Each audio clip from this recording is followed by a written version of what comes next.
Hello and welcome to Rating Every Survivor Perk Part 3. In the last video we finished off with Detective Tap, so now we're going to continue with Kate and move through the list. Once again, my rating doesn't really mean anything, just trying to have a bit of fun. We've got some banging perks in this one and absolute shitters, so let's get into it. Kate Denson! Windows of Opportunity. This perk allows you to see the auras of breakable walls, pallets and windows within a certain meterage. Uncommon is 24 meters, rare is 28 meters, and very rare is 32 meters. How many times have you been in a chase where you're running around going, oh my god, where's the pallet, where's the freaking window, fuck? Well, no more. This is the perk for you. It doesn't really matter that we can see the breakable walls, we just want to be able to see the pallets and the windows primarily. So it is a good perk to use in order to give you some escape windows. Not too bad, I'm going to give it a 6 out of 10. Boil over! Whilst you're being carried by the killer, multiple things will happen if you run this perk. You'll stop the killer from seeing the auras of hooks within 16 meters. Anytime the killer falls whilst carrying you, it'll add 33% to your wiggle progression. And finally, it'll increase the intensity of the struggle effects on the killer from your wiggling by a certain percentage. Uncommon, 50%, rare, 75%, very rare, 100%. If you do go down, you want it to be somewhere high, so that way that 33% does kick in.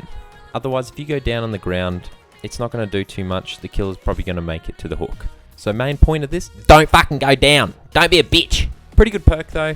It's got a horse on the symbol, so that just says it all. 5 out of 10. Dance with me. When you perform rush vault on a window or pallet, or leave a locker, you will not create scratch marks for the next 3 seconds. After which, it'll have a cooldown of a certain time. Uncommon is 60 seconds cooldown, rare is 50 seconds, and very rare is 40 seconds. Can be useful in order to get away from the killer, but remember you've only got 3 seconds. So 3 seconds and no scratch marks will be back, and the killer will find you. So probably not the most beneficial to run, especially considering when you rush vault, the killer will hear the noise, so they'll know where you are. We're going to give it a 4 out of 10. Mr. Francis!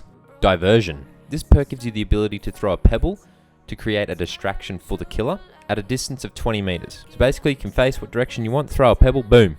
The distraction for the killer will be a loud noise notification and scratch marks. So it'll make him believe that someone's over there when they're not. You obtain this perk by standing in the killer's terror radius whilst not in a chase for a certain time. Uncommon is 40 seconds, rare is 35 seconds, and very rare is 30 seconds. Diversion's timer will reset once the ability has been activated. This is a very useful perk. It's always good to try and direct the killer away from you so then you can run away and do something else. I find it especially useful when the killer has just hooked someone and then you throw your pebble somewhere else and then you can swoop in and get the save. Very good perk, this one. I plan on using a lot more. 7 out of 10. Autodidact.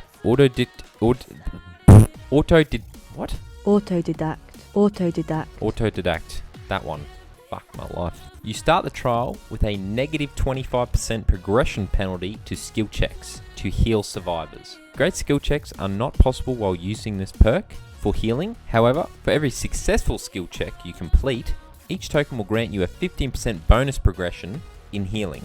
Uncommon gives you a max of 3 tokens, rare gives you a max of 4 tokens, and very rare gives you a max of 5 tokens. So your first skill check in healing will be negative 25% progression. Your second skill check will be negative 10%. Your third skill check will be 5% progression. Your fourth skill check will be 20% progression. And your fifth skill check will be 35% progression. Is this worth it? Fuck no. Just run another healing perk. It's not worth the time. The only time this becomes useful is when you get the 5 tokens and you have to go through all that shit to get there. Alright, don't run it. If you do, you're a fuck. We're going to give it a 4 out of 10 because it can come useful, but very rarely. Deliverance. After you perform a safe hook rescue on another survivor, this perk will activate. When you attempt to do a self-unhook, you are guaranteed to succeed. After you unhook yourself, it will cause the broken status effect for a certain time. Uncommon is 100 seconds. Rare is 80 seconds, and very rare is 60 seconds. The chances of you unhooking yourself is 4%. This perk allows you to get off straight away. However, then you can't be healed by anyone, or yourself, for that time. Remember, this will only work on your first hook. So if you go down first in the trial and get hooked first, this perk is garbage. It's over. So you want to try and get a safe hook rescue first before you go down, if you do go down. If you shit like me. I mean, teams these days are pretty decent, a couple that I've had. And they should get there to unhook you. Because most, you know, there's some killers that can't, but then there's others that are actually good at the game and piss off. It's not entirely worth it, but it could come in handy. 5 out of 10. Ash J. Williams. Buckle up. The last thing we want is you flying out the window when you get in a crash. although this perk has nothing to do with that. You can determine the recovery progression of survivors in the dying state by the intensity of their aura at a distance of 48 meters away. So when they're down and they're recovering, their aura will go from red to more a whitish color. When you heal a survivor from the dying state to the injured state, the killer's aura will be revealed to both of you for a certain amount of time. Uncommon is 6 seconds, rare is 8 seconds, and very rare is 10 seconds. I never run this perk, can't see anyone that would. No, look, most killers when they put you down, they'll pick you up and hook you straight away, but you do have the odd couple that slug. The chances are, if you're a good player, you'll run over and try to recover them anyway. And if they're a good player, they'll know to press the recovery button in the dying state. And if they don't, fuck them, they deserve to be hooked. Doesn't seem too beneficial. 4 out of 10. Mettle of Man. This perk requires you to get protection hits in order for it to activate. Once you get 3 protection hits, you are protected by the endurance status effect.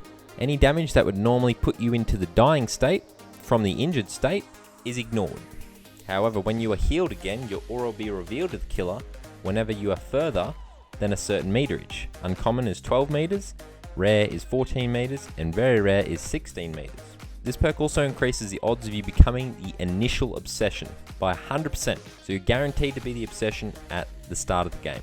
The hard part about it is you need to get those 3 protection hits in. So it's a very aggressive perk. You got to be getting in there and trying to save your team. Otherwise, if you're just jumping on Jennies all game, don't run it. Waste of time.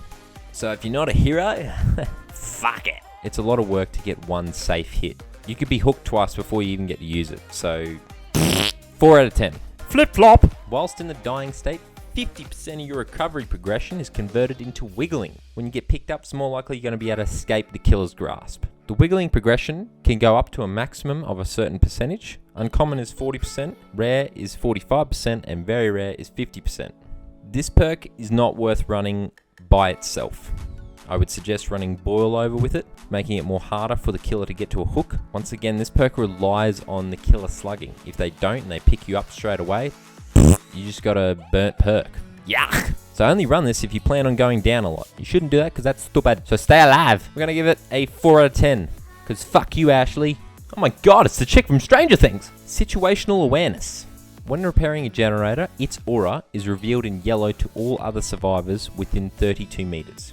Whilst repairing a generator, if a killer downs a survivor, you'll be able to see the auras of all other survivors for a certain time. Uncommon is 8 seconds, rare is 9 seconds, and very rare is 10 seconds. So if you're working on a generator, which most people do, and someone goes down, which most people do, you'll be able to see the rest of your team. Most of your teammates will be more than likely close by, so it'll be able to alert them of what generator you're on, and they'll be able to come down and help you. Will they though? No, because they're a bunch of pricks who don't do anything. Just kidding, we've all got lovely teammates. Not very good to run if you're in a party with friends because you can just tell them where you are on the map. I'll give it a 5 out of 10. Self-aware. You can see your own scratch marks and you walk faster. That's it. Pretty simple, but it's a great perk. So you walk faster by a certain percentage. Uncommon is 10%, rare is 15%, very rare is 20%. Great perk. Love it. It can be coupled with so many perks to make a great combo. I've used this many times in chases where I've been running and then I'll stop to a walk and just walk behind a wall and the killer will not know where you went. Just having that bit of extra speed when you're walking helps out a lot. I'm going to give it an 8 out of 10. Inner healing. You look inwards and trust your instincts when you feel lost and alone. Each time you cleanse a totem, this perk will activate. When you're in the injured state, go and find a locker. Once you come out of that locker, you'll be healed back to the health state. You have to remain in the locker for a certain amount of time. Uncommon is 10 seconds, rare is 9 seconds, and very rare is 8 seconds. This perk will not activate if you have the broken status effect. Another great perk, I really highly recommend you run small game. That gives you the ability to find totems. Can be hard sometimes to find them. The heal is a lot quicker than self-care, but you got to cleanse the totem. So it kind of weighs out, but I rate it at 6 out of 10 because it can be very useful. Steve-O, mate. Guardians of Hell. When you unhook a survivor, they will leave no scratch marks and no pools of blood for a certain time. Uncommon is 4 seconds, rare is 6 seconds, and very rare is 8 seconds. Also, both you and the killer will see each other's auras for 4 seconds. This perk is shit! Fucking shit! Shit! Seriously, this is crap. Run borrowed time instead. End of discussion. If it's an open area, the killer's still going to be able to see the person. So the scratch marks and the pools of blood not being there doesn't do dick. where you and the killer both see each other's auras, is just an attempt for the killer to target you instead of the person who was just hooked. If they're walking, nah, okay, I'm done. I can't, nah, it's shit. 3 out of 10. Renewal. When you heal a survivor for the equivalent of 1 health state, this perk will activate. The next time you are unhooked or unhook yourself, you will suffer from the broken status effect until the perk deactivates. However, you are automatically healed to the health state after a certain time. Uncommon is 28 seconds, rare is 24 seconds, and very rare is 20 seconds. This perk will also deactivate if you get put in the dying state. So if you get unhooked and you get downed immediately, is it worth it? No. Hell no. No. You have to wait 20 seconds before you're back to the health state. Run off in a corner somewhere and self-care, or go to the Boon perk, or use Nancy's perk. Use any fucking thing else. It's shit. It really is. I cannot see a point where this would be useful. Not to mention you have to heal someone to full first before it can be activated. So, nah. 3 out of 10. That's being generous. You know what? Fuck it. 2 out of 10. Kinship. Whilst you're on the hook in the struggle phase, which is the second hook phase, the perk will activate. It requires the survivor to be within 16 meters of the hook while the perk's active. Then the struggle phase timer will be paused for a certain amount of time. Uncommon is 26 seconds, rare is 30 seconds, and very rare is 34 seconds. This would only be useful if the killer is camping the shit out of you. And I mean literally standing on your hook and will only move at certain times. But it's probably just prolonging the inevitable that you're gonna die anyway, because that's how that shit goes down. You can only be used in that second hooking state. And if you get a game where you're in that second hooking state and then you just get unhooked straight away, what's the point? There's no point to run it. So no! 3 out of 10. I expected better from you, Steve-O. Oh, love Cheryl.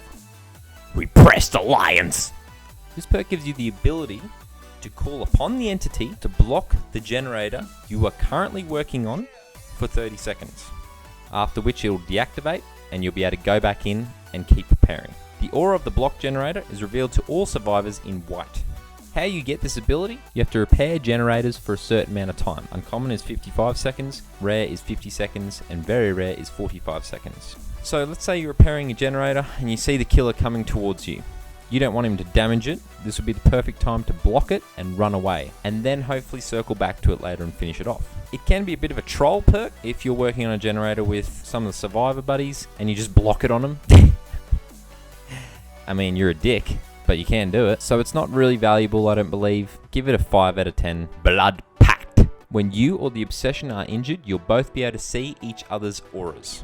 After healing the obsession, or being healed by the obsession, you'll both gain the haste status effect, increasing your movement speed by a certain percentage. Uncommon is 5%, rare is 6%, and very rare 7%. The haste status effect will be permanent until you and the obsession are no longer within 16 meters of each other. If you are the obsession, this perk will deactivate. This perk also lowers the odds of you becoming the killer's initial obsession by negative 100%. So at the start of the game, there's no chance in hell you'll be the obsession. This is a great perk to run in a party.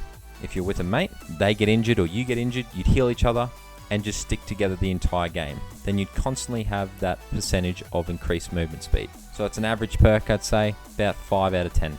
Soul Guard! After being healed from or having recovered from the dying state, this perk will grant you the endurance status effect for a certain time. Uncommon is 4 seconds, rare is 6 seconds, and very rare is 8 seconds. So any damage that would put you into the dying state will simply cause the deep wound effect, and then you'll have to mend yourself. This perk will also allow you to recover completely from the dying state if you are cursed by a hex. So most killers will run Ruin, NOED, any of those type of hexes, but that recovery time will still be slow. So the likelihood of you getting up is probably not very high because they'll just hook you instead anyway. Probably a great perk to run if you're in a party, that way you can cooperate together, one to distract the killer and then the other to pick you up. It's only usable under very specific situations. We'll give it a 6 out of 10 because I'm feeling nice after just destroying Steve. Anyway, that's all for this video, and if you did enjoy, make sure you hit that like and subscribe button, because I'll come for you if you don't. Hopefully I'll be out with the next one eventually. Stay safe. See yas.